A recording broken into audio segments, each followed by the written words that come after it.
Hey folks, Jimmy here, aka Palette of the Dead. Welcome back to the channel and welcome to issue number 2 of Warhammer Age of Sigmar Spearhead magazine. Now, as per usual with all these videos, if you like them, hit that like button, subscribe if you haven't already subscribed to the channel, and of course, drop me a comment down below. I love hearing back from you guys. It goes a massive way to helping out the channel too. Now, issue number 2 of good old Spearhead magazine is, in all honesty, an absolute bargain. You can not underestimate how good value this issue is. So, issue number 1 was superb value with having your Grey Seer, Warlock Engineer for the Skaven, and having your Stormcast Eternal Lord Veritant and Griffcrow minis for only £3. This one, for £7, you get 3 Rat Ogres for the Skaven, which are big, hulking, humanoid rats, morphed, warped, and everything like that, by the clan's moulder, and turned into these big hulking abominations. They're brilliant. I mean, these minis are push fit minis, but yeah, for £7, 3 of these chappies is really good going. If you want a really big Skaven army, get yourself a few copies of this issue, and you're going to have some really heavy hitting units for cheap. So really good stuff. Real good bargain. Perfect value for money and exactly what we like to see. Absolute steal. Anyway, I digress. Going into the issue, we're actually first going to be greeted by the Skaven themselves. So, the hordes of the Verminous Skaven are one of the vile forces of chaos that wreak havoc across the realms. These cunning humanoid rats employ all manner of foul sorcery, bizarre technology, and devious subterfuge to triumph in war. And anything their cunning cannot defeat will be overwhelmed by their endless swarms. The Skaven are vile ratmen who have begun a brutal invasion of the mortal realms from their tunnels beneath the earth. They attack without hesitation or mercy and are widely feared for their unpredictable and vicious assaults. Their armies are so vast that many of their enemies are simply overwhelmed, no matter how strong their defences or how firm their resolve. The Skaven feel no loyalty to anyone, even their closest kin, and they will betray one another in a heartbeat for the slightest advantage. It is lucky for the rest of the factions in the mortal realms that individual Skaven are so duplicitous and driven by self-interest. Were they ever to be truly united in purpose, all of the realms would surely be swallowed by their teeming hordes. So a nice little bit of information about the Skaven. It continues on the other page, of course. So the Skaven, if you are unaware, are the children of the Great Horned Rat. The Great Horned Rat was once a minor deity worshipped only by the lowly ratmen in the Skaven clans. However, through his guile and cunning, he has now risen to become the newest of the Chaos Gods, one of the great ruinous powers themselves. He wants nothing less than the complete and total destruction of the mortal realms and their transformation into desolate wastelands fit only for the writhing masses of his Skaven followers. Those who serve him do so mainly out of self-interest, but as long as they put their lives at his disposal, the Great Horned Rat is more than happy. Hypocrisy and dishonour are no barrier to being in his service. So, the Skaven war clans are, there are numerous. There are different varieties of Skaven as well. So there are things like the Grey Seer, who are these kind of wizards and everything like that. There are Warlocks, who are very engineer focused.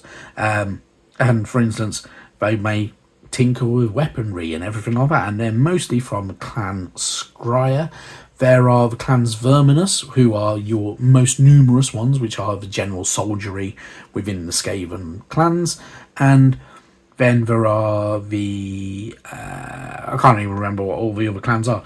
And there are several other clans as well. So like clans Moulder, who make big abominations like rat ogres and stuff like that, and these big monstrous rats, and tinker with a lot of kind of genetic splicing and stuff like that in a very limited Ratty way, and stuff like that. So, and then, yeah, there are the more Nurgle-ish followers as well.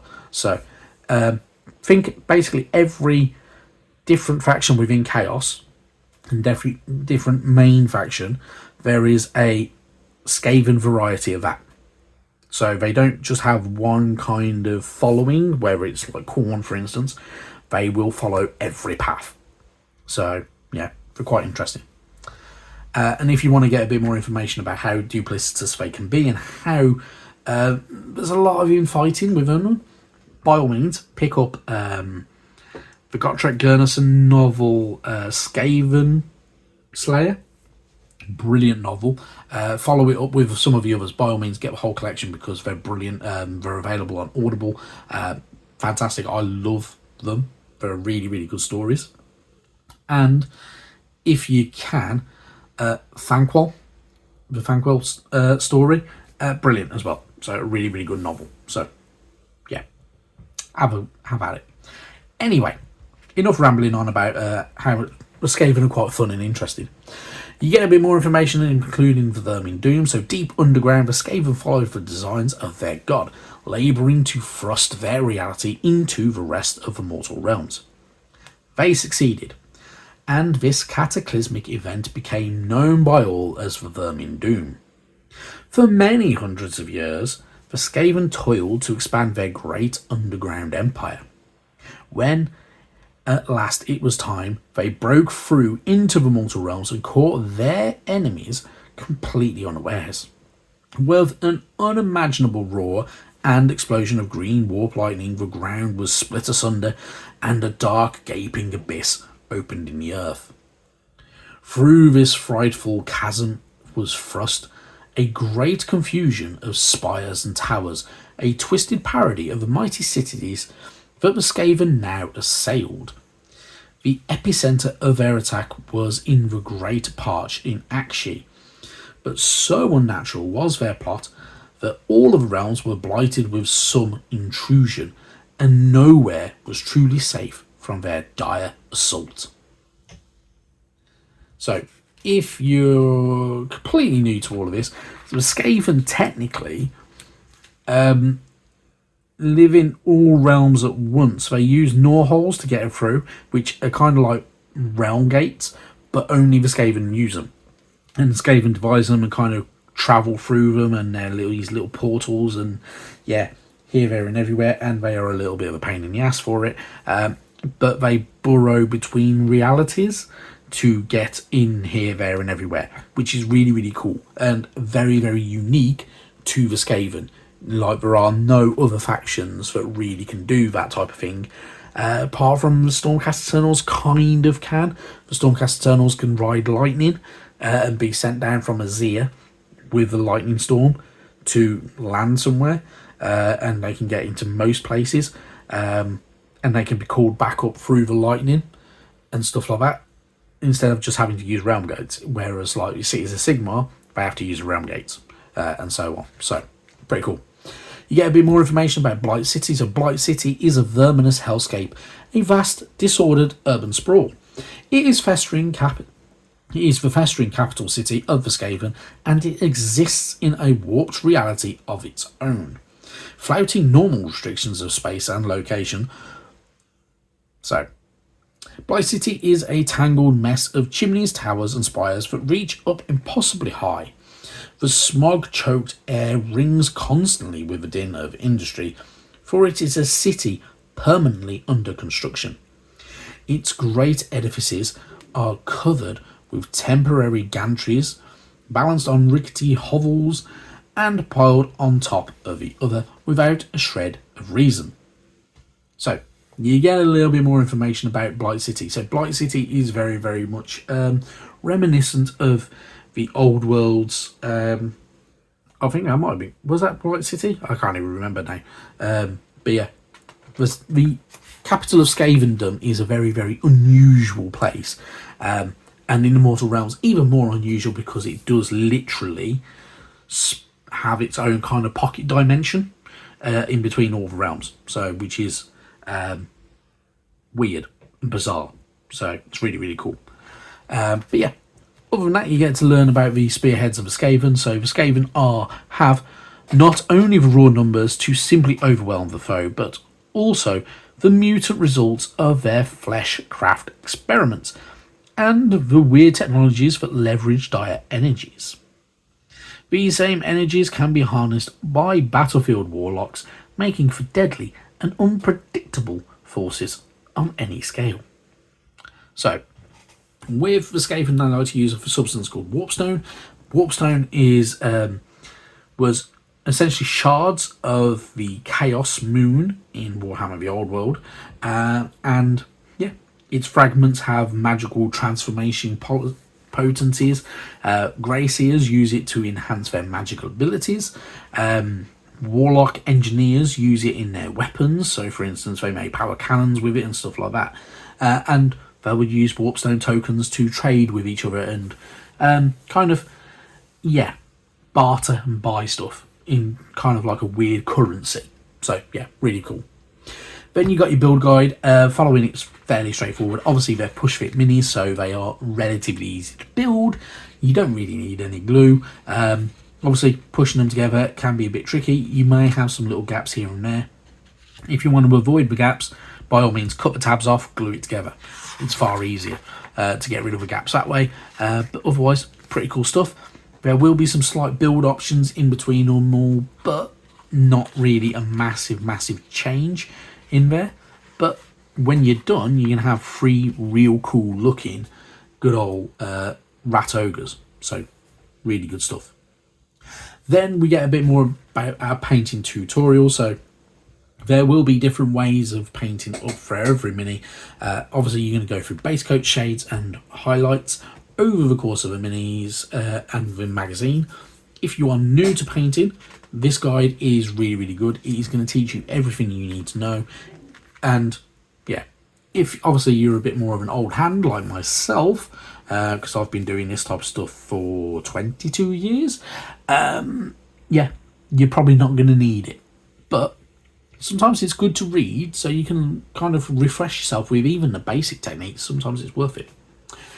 Anyway, then we're going to move on. We get more fighting with units. So playing the basics.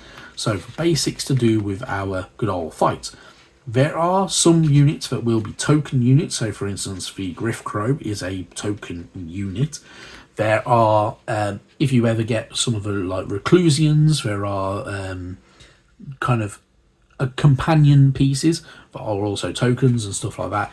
They don't really have any kind of major effect in the battle, and you don't have to have them. Anyway, moving on from there, you get more and more. So over the course of the magazine as well, we are going to learn more and more of the basics of playing Warhammer Age of Sigmar. If you're new to the game, this is really good stuff. If you're new to this edition, this is also really good. So it kind of teaches you the newest edition from the ground up without presuming you already know, if that makes any sense.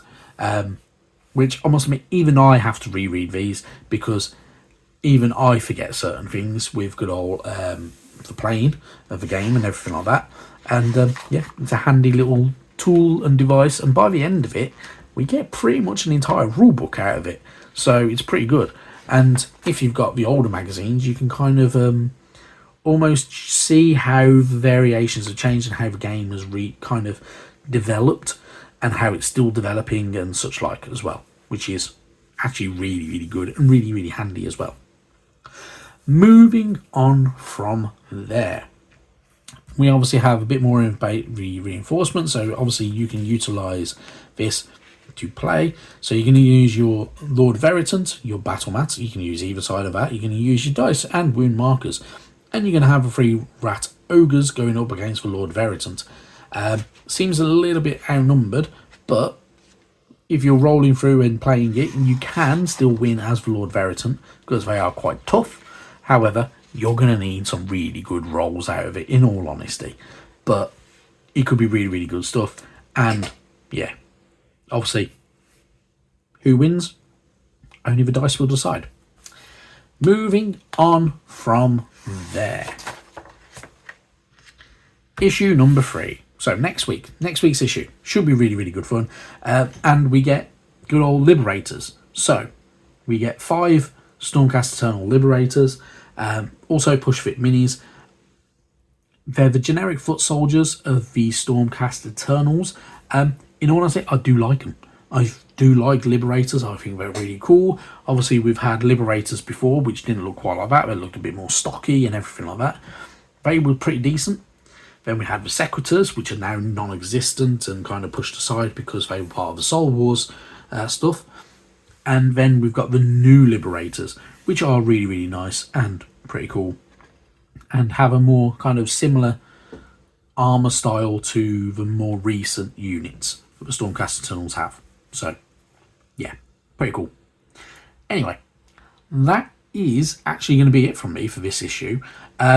If there's anything you want to ask or anything like that to do with Warhammer the Age of Sigmar, you can drop it in the comments down below. I may be able to answer, I may not be able to answer, but yeah, we'll see.